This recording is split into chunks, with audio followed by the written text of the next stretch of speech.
Bonjour, bonjour à toutes et à tous. Avant que nous débutions, je vous rappelle les règles de ce webinaire pour un bon déroulé de cette présentation. Merci de bien vouloir couper votre caméra ainsi que votre micro. Vous pourrez poser toutes vos questions sur le chat, nous y répondrons en fin de présentation. Enfin, je vous rappelle que ce webinaire est enregistré. Julien, tu peux lancer la présentation, s'il te plaît ? Merci. Merci de vous être rendu disponible pour ce nouveau rendez-vous Cosma Expert. Je me présente, François-Régis Grumel, directeur associé au sein du cabinet Cosma Expert. Je vais vous rappeler brièvement qui nous sommes. Cosma Expert est un cabinet de conseil opérationnel spécialiste de l'optimisation des coûts de fonctionnement et particulièrement de vos coûts indirects. Il est composé d'experts métiers reconnus ayant 15 à 20 ans de pratique en entreprise dans leur spécialité. Cela permet à notre réseau de vous proposer une large palette d'expériences et de compétences complémentaires. Lors d'une mission, nous intervenons non seulement sur la réduction des coûts, mais aussi sur la rationalisation, l'optimisation de vos prestations et celle de vos processus. L'un de nos atouts reconnus est une approche transparente et surtout adaptée à chaque problématique. Nous utilisons pour cela l'approche dite adaptative. En quelque sorte, les coûts maîtrisés, levier de productivité important qui entraîne notamment l'amélioration de la marge nette. En synthèse, Cosma Expert agit sur tous les leviers possibles afin que vous puissiez dépenser mieux. Cosma Expert est reconnu par l'étendue de nos champs de compétences. Nous pouvons intervenir sur plus de 40 catégories représentant l'ensemble de vos dépenses. Présentons 3 domaines brièvement parmi les 6 sur lesquels nous intervenons. Au niveau des services généraux, que ce soit en flotte auto ou en fourniture administrative, la réussite est obtenue parce que nos pistes d'amélioration proviennent de solutions sur mesure. En système et technique d'information, plus qu'ailleurs, il est important de comprendre votre organisation. Notre regard extérieur sur cette catégorie est une pièce essentielle à notre démarche.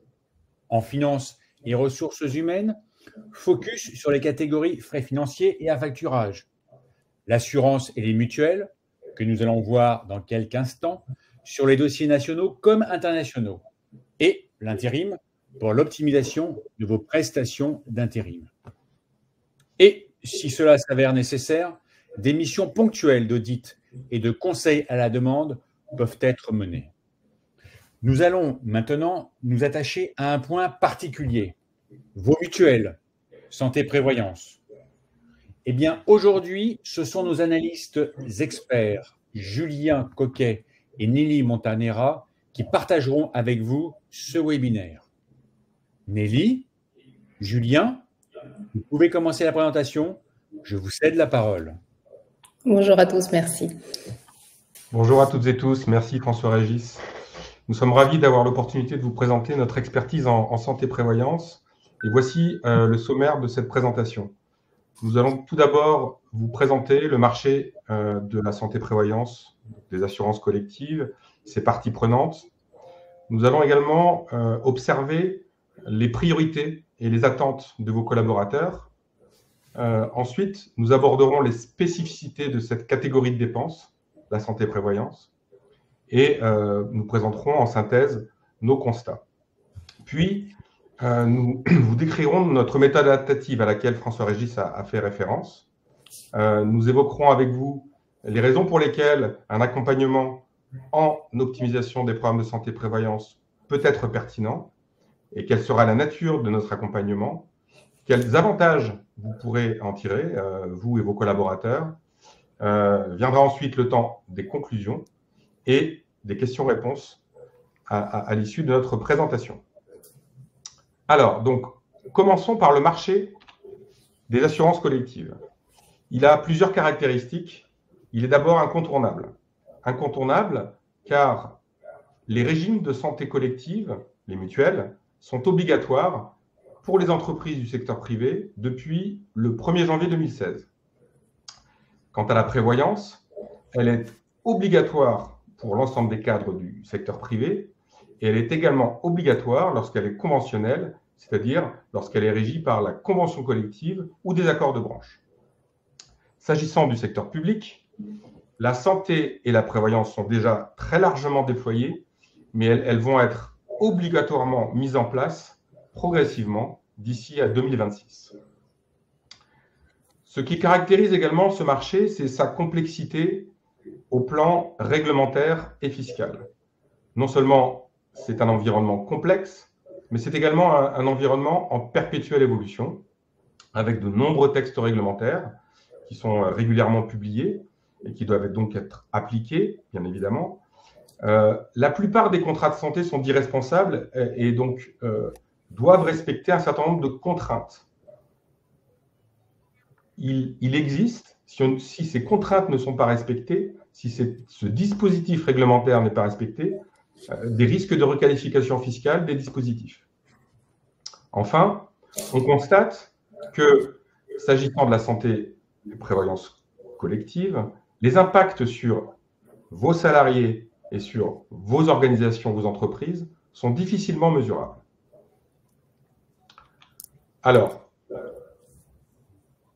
une autre tendance intéressante à mettre en avant, c'est le caractère inflationniste de ce marché. Que constate-t-on? On constate sur le marché de la santé une augmentation, toutes choses égales par ailleurs, en 2024, des cotisations comprises entre 8 et 10% selon les sources. On constate également une augmentation des cotisations sur la prévoyance collective pour une fourchette estimée entre 5 et 7%. Alors, quelles sont les causes de cette tendance inflationniste? D'abord, le plafond mensuel de la sécurité sociale, le PMSS, qui est l'assiette de calcul des cotisations santé, a lui-même connu une augmentation supérieure à celle de l'inflation, comme vous le voyez sur la diapositive. On constate également régulièrement, année après année, avec un pic en 2021 post-crise sanitaire, une hausse des consommations de prestations santé. Un autre phénomène est l'augmentation très significative du taux d'absentéisme dans les entreprises, estimé à plus de 21% entre 2019 et 2022. Et puis, vous n'êtes pas sans savoir que régulièrement, la sécurité sociale annonce un désengagement de la prise en charge de certains frais médicaux, ce qui évidemment pèse sur les complémentaires santé.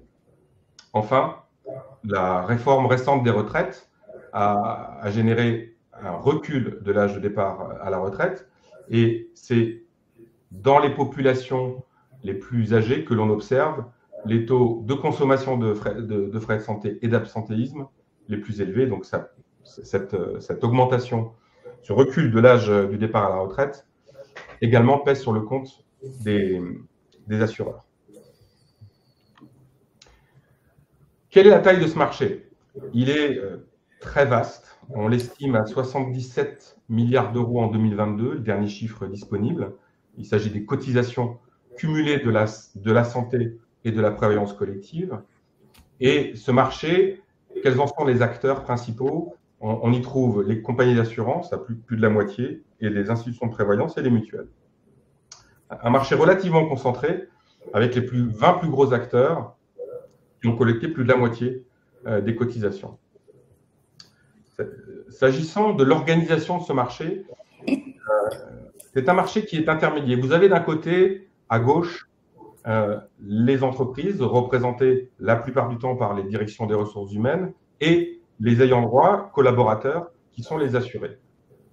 De l'autre côté, en orange, vous avez les prestataires que j'évoquais tout à l'heure, compagnies d'assurance, institutions de prévoyance et mutuelles. Et au milieu, le plus souvent, on trouve des courtiers qui défendent les intérêts des entreprises. Et puis, pour la partie santé, on appelle les gestionnaires, les plateformes de traitement administratif, notamment les frais de santé et le service client. Donc, c'est un marché vaste, c'est un marché à plusieurs couches d'intermédiation. Regardons maintenant, depuis 2021, quelles sont les préoccupations principales des Français, donc les préoccupations principales de vos collaborateurs. On observe deux tendances significatives. D'abord, le pouvoir d'achat est, depuis août 2021, et de très loin, la principale préoccupation des Français, donc de vos collaborateurs. Et en deuxième position, on trouve la santé. Loin devant également la sécurité, l'immigration et l'environnement. Ces tendances ressortent de l'Institut de sondage ELAB et un autre institut de sondage, le CSA, confirme exactement les mêmes tendances. Donc, pouvoir d'achat et santé sont les deux préoccupations principales de vos collaborateurs. Et la santé-prévoyance, précisément, impacte, on va le voir plus tard, directement, peut impacter directement le pouvoir d'achat et la santé, bien évidemment, de vos collaborateurs. On parle donc d'une famille, d'une catégorie de dépenses qui est très, très spécifique.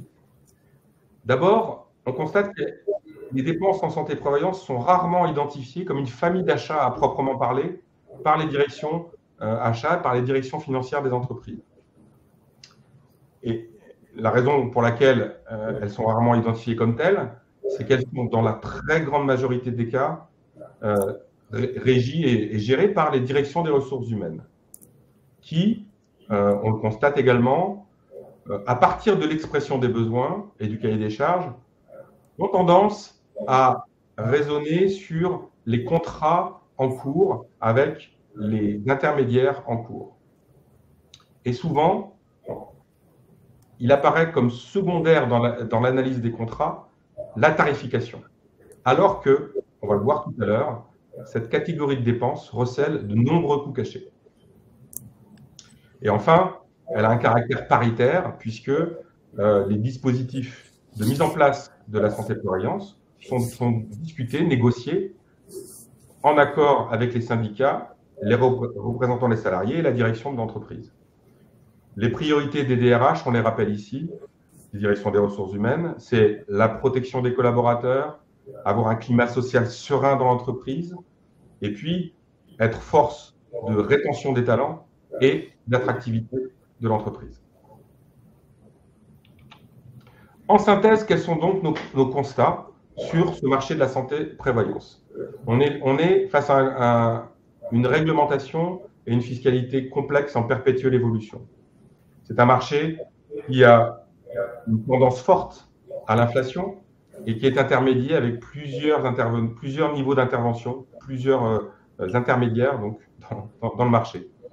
On parle ici d'une thématique qui a un très très fort impact social dans les organisations et d'une famille de dépenses souvent gérée en dehors du périmètre finance et achat. Pour toutes ces raisons, nous considérons qu'il est nécessaire, lorsqu'il s'agit d'optimiser vos programmes de santé-prévoyance, d'être accompagné par un expert indépendant qui va défendre vos intérêts. Alors, quels sont donc les leviers disponibles pour optimiser ces dépenses? Et pour décrire ces leviers, je vais laisser la parole à ma consoeur Nelly. Merci Julien pour ce riche panorama du marché de la santé-prévoyance. Alors, donc, on va aller un petit peu plus loin maintenant dans notre méthode pour analyser cette catégorie de dépenses au sein des entreprises et optimiser les coûts et les services de cette catégorie de dépenses des entreprises. Alors, la méthode adaptative de Cosma Expert est une approche par paliers. Il y a 3 paliers d'analyse de la plus fine à la plus profonde, la plus superficielle qui est évidente pour les entreprises à la plus cachée. Donc, nous avons 3 paliers sur lesquels nous allons travailler avec la collaboration de l'entreprise. Et le premier palier s'appelle le coût brut. Dans ce coût brut, nous avons la partie de l'expression des besoins. L'expression des besoins est celle que vous allez charger à l'assureur de poser une tarification. Cette expression des besoins, elle est généralement reprise d'une année sur l'autre avec des petites modifications en ce qui concerne la population de l'entreprise, le nombre d'employés, le nombre de cadres. et l'assureur va proposer, voire même imposer un nouveau tarif pour l'année d'après.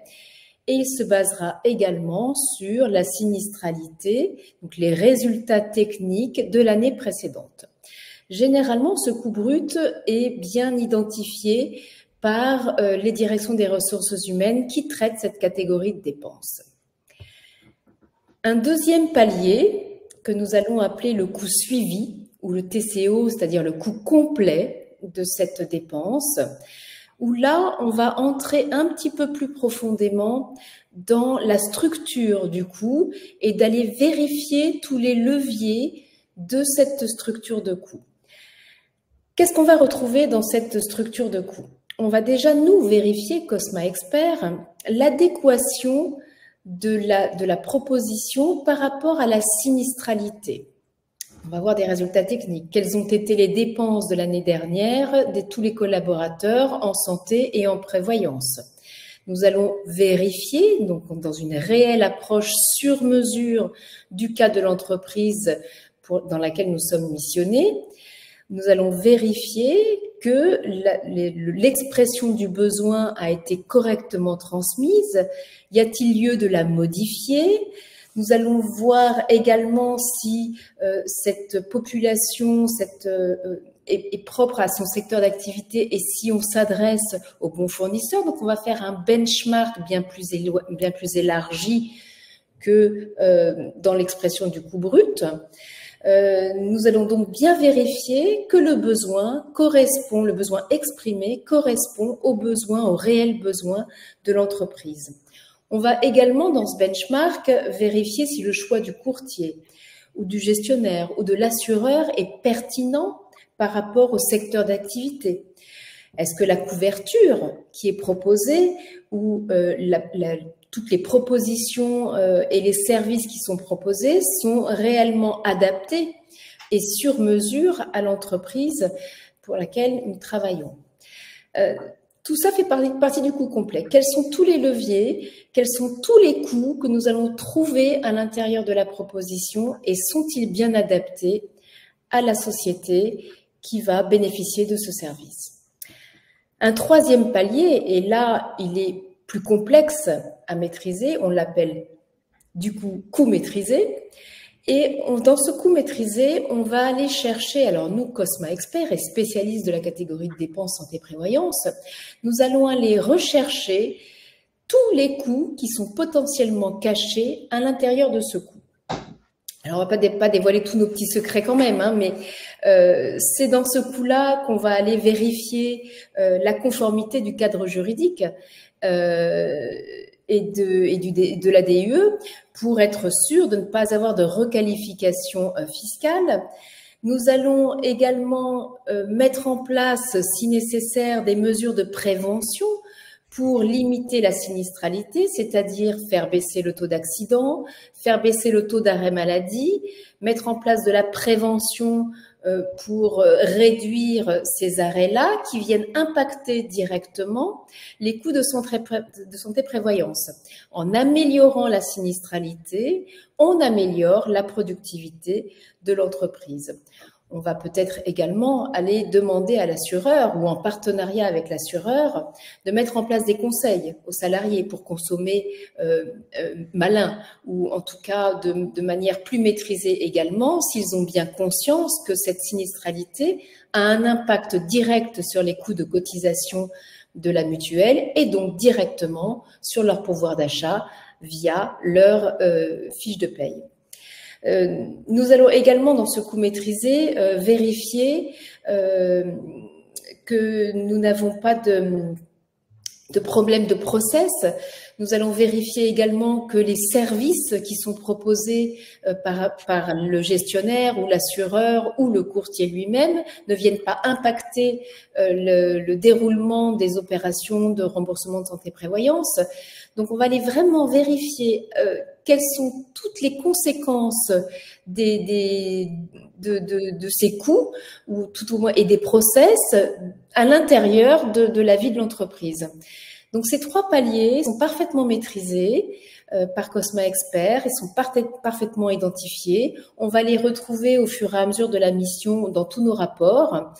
Et c'est vraiment à la fin, donc dans l'optimisation, qu'on va retrouver le résultat de cette approche par palier. Alors, est-ce que l'entreprise est prête à un accompagnement d'optimisation? Alors oui, bien sûr, dans tous les cas, les sociétés doivent se poser cette question. Est-ce que nous avons intérêt à être accompagnés pour optimiser cette catégorie de dépenses?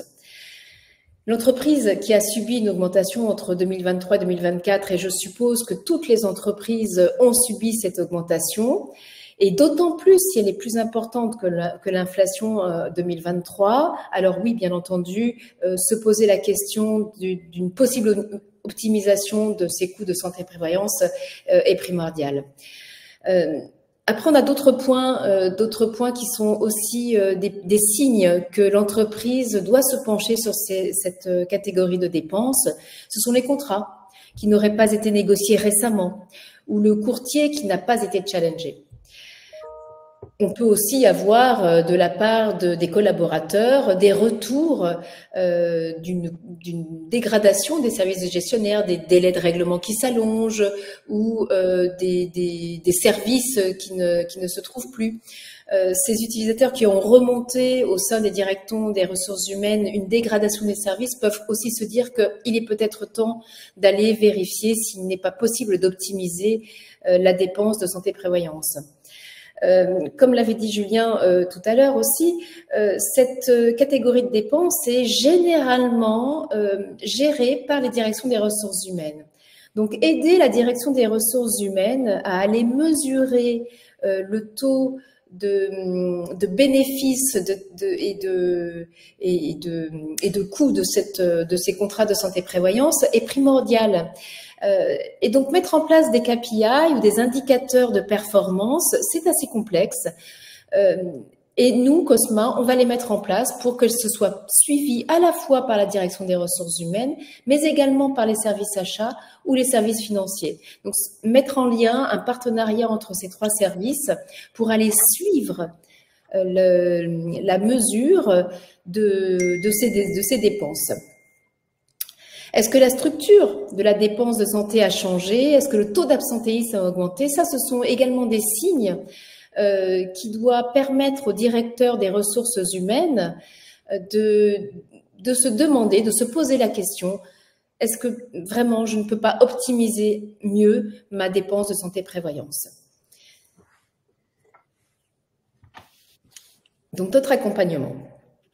Pour accompagner les entreprises dans cette démarche, dans cette réflexion, et pour avoir cette approche par palier, pour aller vraiment déstructurer et optimiser de manière très très fine ces contrats de santé-prévoyance, notre accompagnement est assez clair et assez simple dans son process. Déjà, nous ne sommes ni des courtiers, ni des assureurs, et nous ne sommes pas rémunérés par eux. Nous avons un positionnement absolument indépendant qui a un intérêt connexe avec l'entreprise. On a une facilité également, c'est dans cette catégorie de dépenses, c'est que pour collecter les informations nécessaires pour mener cette mission d'optimisation de la dépense, cette collecte est assez simple. Vos contrats, vos avenants, les DUE qui ont été signés, la sinistralité et une liste codifiée des employés suffit à démarrer l'admission. Après, nous allons intervenir auprès des assureurs, des gestionnaires, des courtiers et bien entendu avec le gestionnaire à l'intérieur de la société, généralement, on l'a dit tout à l'heure, la direction des ressources humaines, mais c'est un cadre qui est quand même relativement simple à traiter. Donc, il est aisé d'aller démarrer une mission sur cette catégorie de dépenses. Nos processus de travail également sont clairs et documentés. Nous fonctionnons par étapes. Chaque étape a un rapport clair, identifié et présenté à l'entreprise. Il est validé par l'entreprise pour nous permettre de passer à l'étape suivante. Et notre rémunération est également basée sur des résultats absolument tangibles. Nous allons mesurer les économies que l'entreprise va réaliser et nous serons rémunérés sur cette base de résultats. Donc nos intérêts sont parfaitement alignés avec ceux de nos clients, avec les entreprises. Alors pour quels avantages allons-nous mener cette mission auprès des entreprises? Les avantages sont à la fois pour l'entreprise, mais également, on l'a dit, pour les collaborateurs. Donc pour lister les avantages de l'entreprise, bien entendu directement des économies, par la baisse des cotisations, des contrats de santé et de prévoyance. Une plus grande attractivité également de l'entreprise pour les futurs collaborateurs, dans un marché de l'emploi qui est assez tendu. En ce moment, on ne se le cache pas, depuis les années Covid, c'est particulièrement tendu. Ce peut être un point qui peut être un point un petit peu différenciant de l'entreprise par rapport à une autre. Avoir un très bon contrat de santé-prévoyance, on sait, puisque c'est quand même un point très très important pour les Français, donc les collaborateurs, la santé est un point très très important. Donc la mutuelle est une base peut-être une petite base de discussion au sein d'un recrutement. Si on a un bien-être au travail, une baisse du taux d'absentéisme, une meilleure productivité de l'entreprise et une possible utilisation moindre donc des services d'intérim, nous allons augmenter la productivité et donc les résultats de l'entreprise. Donc on a clairement intérêt à privilégier le bien-être des collaborateurs au travail sous-jacent pour améliorer la productivité de l'entreprise. On a également l'opportunité, donc l'entreprise a l'opportunité de générer des indicateurs de performance et donc de mesurer un impact positif. Et donc d'améliorer, encore une fois, sa productivité, ses marges également, donc ces indicateurs, au sein des directions financières et des services achats. Pour les collaborateurs, on l'a dit, accompagner les collaborateurs pour qu'ils maîtrisent mieux leurs frais de santé, c'est aussi les aider à mieux dépenser, donc à conserver leur pouvoir d'achat, mais également à préserver leur santé et donc, encore une fois, à faire en sorte qu'ils se sentent bien au travail, qu'ils s'absentent moins également. Directement aussi pour le collaborateur, une baisse des cotisations entraîne directement une augmentation du salaire net. Donc, on a tout intérêt à faire améliorer la sinistralité et les résultats techniques de cette catégorie de dépenses pour aller voir directement sur le salaire net de nos employés une augmentation.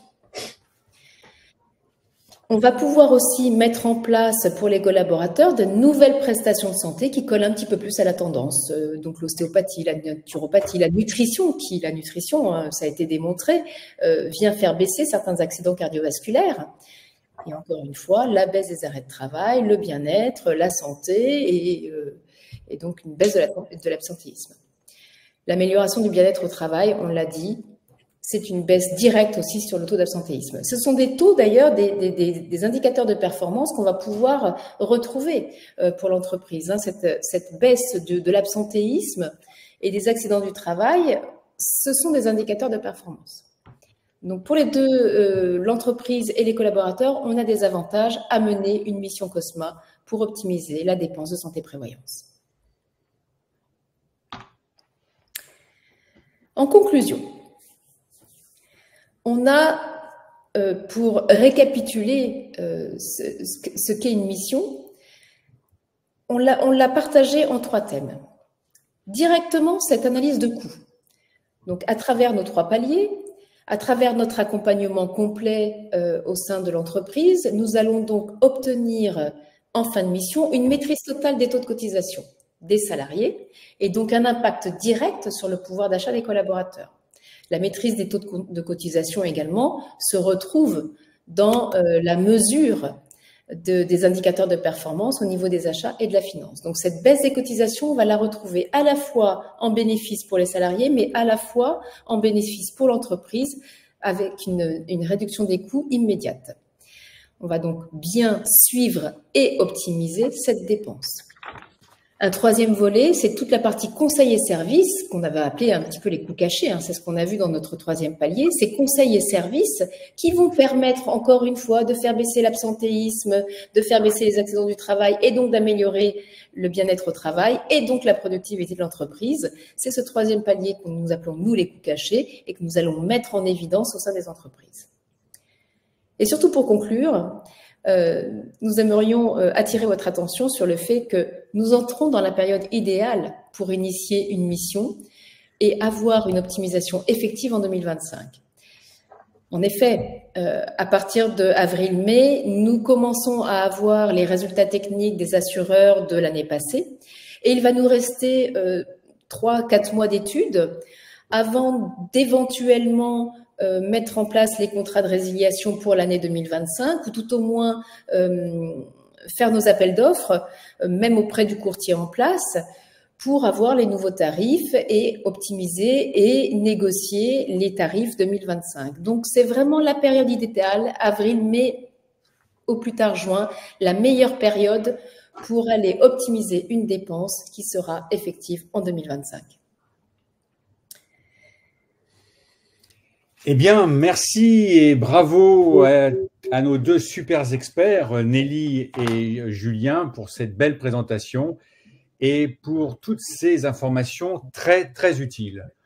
Nous allons maintenant passer aux questions recueillies. Vous savez, lors de vos inscriptions ou sur le chat, je vois qu'elles sont très nombreuses. Passons à la première. Vous avez mentionné un avantage fiscal. Je n'ai pas bien saisi le sens. Pourriez-vous m'éclairer, Julien?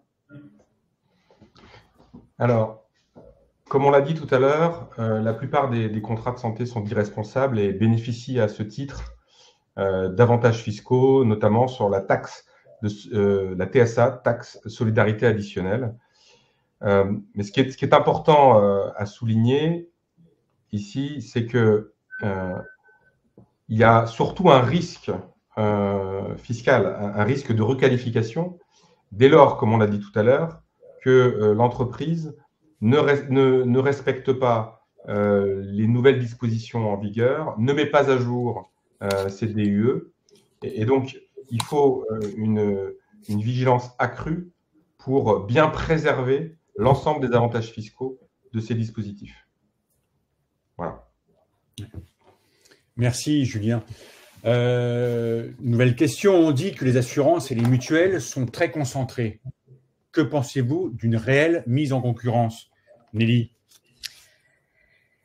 Alors, très concentré, le marché des assureurs n'est pas absolument concentré. On n'est pas quand même dans une situation de monopole. Julien l'a présenté dans le marché global. Effectivement, on a 20% des assureurs qui récoltent 50% des cotisations. Ça laisse quand même la place à 80% des assureurs d'avoir les autres 50%. Donc, effectivement, il est un petit peu concentré avec des gros assureurs, mais ça laisse la place à de nombreux assureurs, peut-être un petit peu moins gros que nos trois plus gros assureurs français. Et ça laisse la place également à un petit peu plus de propositions sur mesure pour les entreprises. On va penser à certains secteurs d'activité en particulier. Et pour ces assureurs qui ne sont pas parmi les 3 ou 4 plus gros de la place française, c'est l'opportunité également de mettre en avant des solutions un peu plus innovantes ou de proposer des solutions qui sont peut-être plus sur mesure que ces contrats de gros assureurs. Donc oui, on a eu un phénomène de concentration ces 5-10 dernières années, mais on a encore la place, on n'est pas du tout en situation de monopole et on a vraiment la place de faire une concurrence et un benchmark très élargi. Merci Nelly. Mon entreprise est accompagnée par un courtier. Est-ce compatible avec une mission Cosma Expert, Nelly? Oui, tout à fait. Ça fait partie, comme on le disait, des critères de décision de la société pour laquelle nous allons mener la mission. En début de mission, nous allons lui demander quelles sont ses contraintes ou quels sont ses desiderata pour mener à bien cette mission. Dans quel cadre veut-elle que ça se passe? L'entreprise peut nous dire, écoutez, mon courtier est historique, ou il fait partie de la famille, ou je m'entends bien avec lui, je ne veux pas en changer parce qu'il a les autres contrats. Donc, il peut nous imposer de travailler avec ce courtier. Et ce n'est absolument pas incompatible avec une mission COSPA. On va aller juste retravailler l'expression du besoin avec ce courtier, lui expliquer quelle est notre démarche et lui demander de travailler peut-être de manière un petit peu différente pour aller rechercher l'optimisation dont l'entreprise, qui est son client, de bénéficier d'une meilleure offre et d'une meilleure tarification, d'un meilleur taux de cotisation. Donc non, c'est absolument pas incompatible et bien souvent, nous travaillons dans ce contexte. Eh bien, merci Nelly. Tout à l'heure, vous mentionniez un taux d'absentéisme qui ne cesse d'augmenter, au moins depuis donc les années 20, 21 et 22.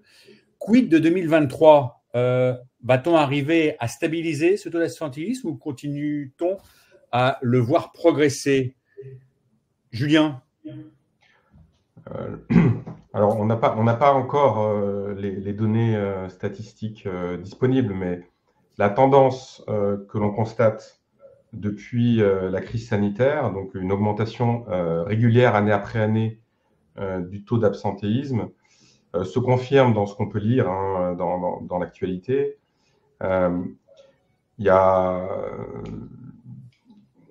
Ça concerne à la fois les personnes proches de l'âge de départ à la retraite. On a vu tout à l'heure que le recul de l'âge du départ à la retraite pesait sur le taux d'absentéisme, mais ça concerne également des populations plus jeunes, et on a notamment des risques psychosociaux qui sont de plus en plus manifestes et qui se traduisent malheureusement par une augmentation forte de l'absentéisme. Tirer des conclusions sur l'impact du télétravail sur l'absentéisme, c'est pas forcément évident, mais tous ces éléments sont liés. En tout cas, la tendance de fond reste à l'augmentation de l'absentéisme en 2023. Merci Julien. Très chers auditeurs, comme vous l'avez entendu, l'attente de nos collaborateurs en termes de pouvoir d'achat et de santé est très, très, très importante. D'où l'impact, effectivement, des mutuelles que vous pouvez avoir dans les entreprises et vous en tant que salarié. Donc, c'est une très, très forte sensibilité de la part des salariés. Mais est-ce que les entreprises ont également cette sensibilité? Nelly? Oui, bien sûr, puisqu'on a développé dans ce webinaire cette justement mise en commun des intérêts. L'intérêt de l'entreprise est couplé avec celui du collaborateur. Le collaborateur s'absente moins, il a un meilleur bien-être au travail, ça a un impact direct sur la productivité de l'entreprise, d'une part, et d'autre part, les taux et les montants de cotisation pareil, sont un intérêt commun à l'entreprise et aux collaborateurs.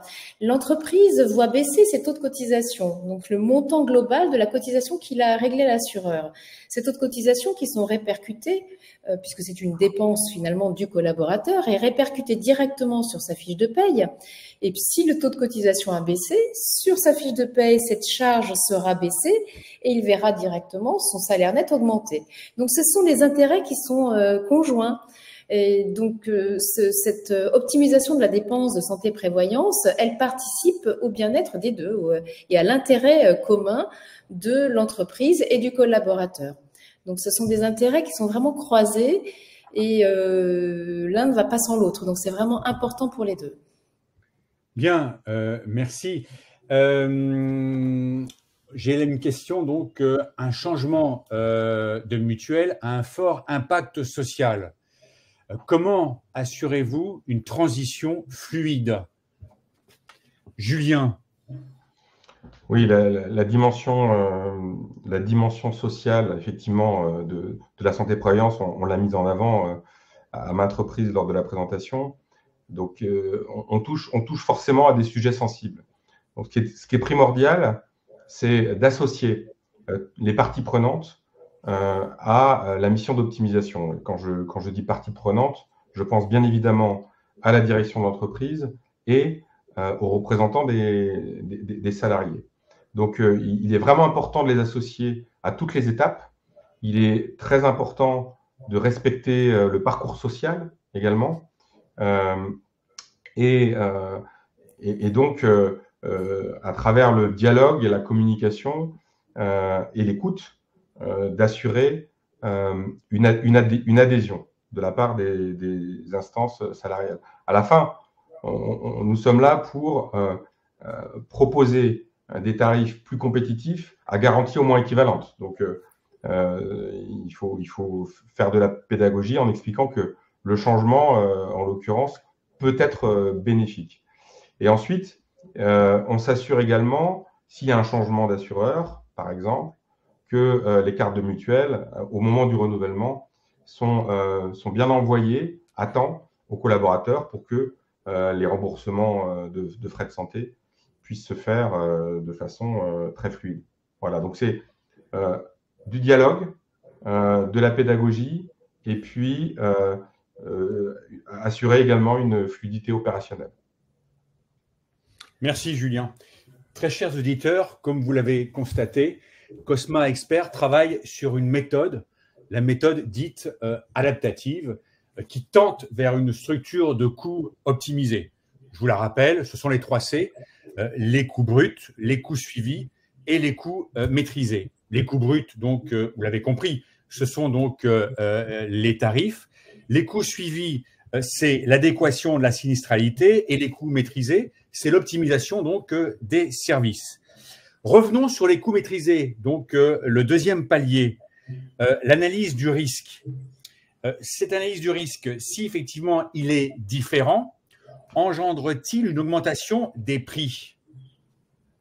Julien.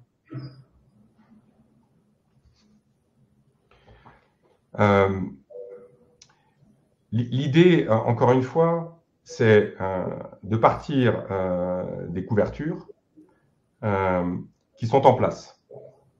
C'est le point de départ. Et l'idée, c'est de d'abord voir s'il y a des solutions à couverture équivalente qui offrent une tarification améliorée. L'idée également, c'est de maîtriser durablement la sinistralité, parce qu'il y a une corrélation extrêmement forte entre la sinistralité et l'évolution des taux de cotisation. Et donc, il n'est pas question de réduire les couvertures, il est question à couverture équivalente, voire améliorée, de proposer une tarification compétitive avec des services améliorés. Voilà. Donc, de rentrer dans un cercle vertueux où on ne va pas accroître les risques, on ne va pas diminuer les couvertures, mais on va améliorer durablement la sinistralité et donc l'évolution tarifaire. Ok, merci Julien. Avez-vous une licence en tant que courtier, Nelly? Alors pour cette catégorie de dépenses donc, qui touche aux assurances, indirectement au secteur des assurances, la réglementation impose à tous les prestataires qui vont travailler sur ces catégories de dépenses, et donc on pense aussi aux conseillers en gestion de patrimoine, aux banquiers, aux assureurs, donc tous les professionnels qui touchent à ces catégories de dépenses-là, qu'ils prélèvent des fonds ou pas, hein, donc nous on est juste dans du conseil. Même nous, donc, sommes par la réglementation induits à avoir une licence délivrée par l'ORIAS. Et donc, oui, bien entendu, nous sommes immatriculés auprès de l'ORIAS et d'une chambre indépendante associée à l'ORIAS. Donc, bien entendu, parce que nous traitons de ces sujets qui sont financiers, licenciés auprès de la Chambre nationale, l'ORIAS. Merci Nelly. Et quels sont les taux d'économie que vous obtenez habituellement lors d'une mission Cosma Expert? Mais Nelly. Alors ça c'est piège comme question parce que c'est pas si évident que ça de répondre. Tout dépend de tout un tas de facteurs. On l'a vu, plus les contrats sont anciens, le courtier jamais challengé, et plus on pourrait estimer avoir des résultats très importants. Ou quelquefois on a une sinistralité qui est vraiment terrible, donc avoir une optimisation a été très très compliqué, donc on va avoir des résultats qui sont pas les meilleurs.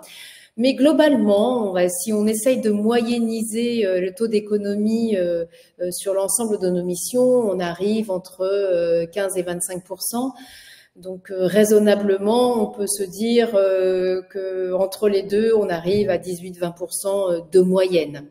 Maintenant, il faut pas le prendre pour argent comptant et chaque cas est différent. Chaque traitement est un traitement, une approche sur mesure de la part de Cosma et le résultat est vraiment sur mesure aussi et donc impossible de moyenner hormis ce calcul un petit peu grossier où on pourrait se dire allez 18-20%. Merci Nelly. Intervenez-vous sur des entreprises d'un secteur d'activité ou d'une région en particulier, Julien? Alors, ce qui est important de préciser d'abord, c'est que on va adapter notre accompagnement, nos solutions à un secteur d'activité donné. Comme Nelly l'a dit tout à l'heure, certains assureurs, certains courtiers, certaines plateformes de gestion ont une expertise forte sur un secteur d'activité. Donc, on va d'abord s'attacher à vérifier que les solutions en place, enfin les solutions à mettre en place plutôt, sont parfaitement adaptées au secteur d'activité.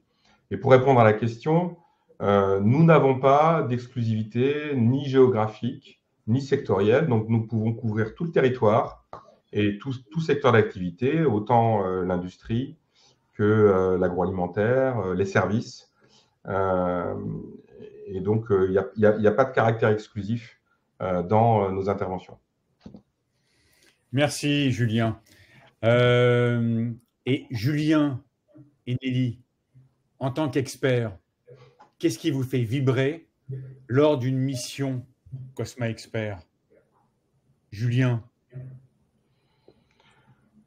Alors, ce qui fait vibrer en général lorsqu'on propose des solutions d'optimisation, c'est cette capacité à créer de la valeur main dans la main avec nos clients entreprises. Donc, instaurer une relation de confiance, un partenariat pour avancer et créer ensemble de la valeur, c'est très satisfaisant, c'est très concret, c'est très pragmatique et ça se manifeste par des résultats tangibles qui sont au bénéfice de nos clients entreprises. Donc, c'est ça, c'est la mise en place de solutions créatrices de valeur de façon tangible qui apporte de la satisfaction. Merci, Julien. Et Nelly? Je vais rejoindre Julien sur ce point-là. Qu'est-ce que je peux rajouter d'autre? C'était déjà très bien dit. Non, oui, je crois que vraiment on travaille avec des intérêts communs, donc un plaisir commun aussi à avoir du résultat. Quand nos clients sont satisfaits d'avoir obtenu un résultat ou d'avoir mis en évidence des coûts cachés aussi. Pour les entreprises, c'est souvent une grande surprise de découvrir certains coûts cachés et donc de pouvoir les annihiler. Et donc, c'est une grande satisfaction quand on a trouvé du résultat là où c'était inattendu. Ok, merci Nelly. Je crois qu'on va arriver au terme de ces questions posées. J'en ai une de plus qui vient de se rajouter. Peut-on trouver un assureur à l'étranger? Peut-être Julien.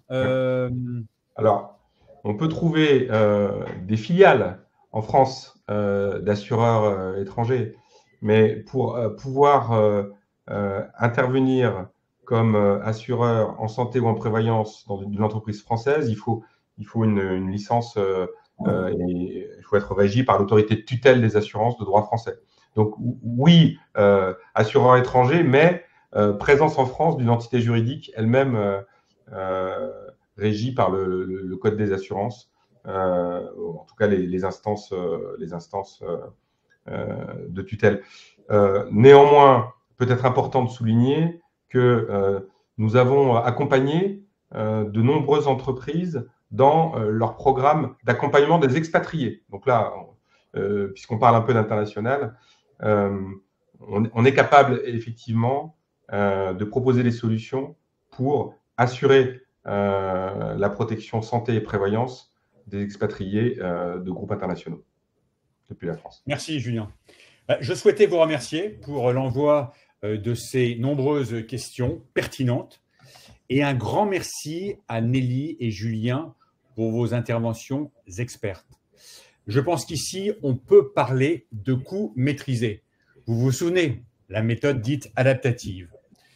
Comme vous l'évoquez, Nelly et Julien tout à l'heure, n'hésitez pas à vous adresser à ceux qui vous ont invités si vous avez besoin de précisions complémentaires. Vous retrouverez l'enregistrement de ce webinaire sur notre site dont l'adresse s'affiche actuellement sur vos écrans. N'oubliez pas également que les mois d'avril, mai et juin sont des périodes idéales pour lancer donc des missions d'assurance, de mutuelle et de prévoyance. Donc, n'hésitez pas à reprendre contact avec vos interlocuteurs. Enfin, et pour conclure, je vous invite à suivre notre prochain webinaire en juin 2024, dont l'information vous sera communiquée dans quelques jours. Venez découvrir les dernières actualités de Cosma Expert. Soyez curieux, nous vous accueillerons avec un grand enthousiasme. Je vous remercie d'avoir participé à ce rendez-vous Cosma Expert. Je vous souhaite un bon après-midi, une bonne fin de semaine et surtout, prenez bien soin de vous. À très bientôt. Merci à tous. Et au revoir. À bientôt, au revoir.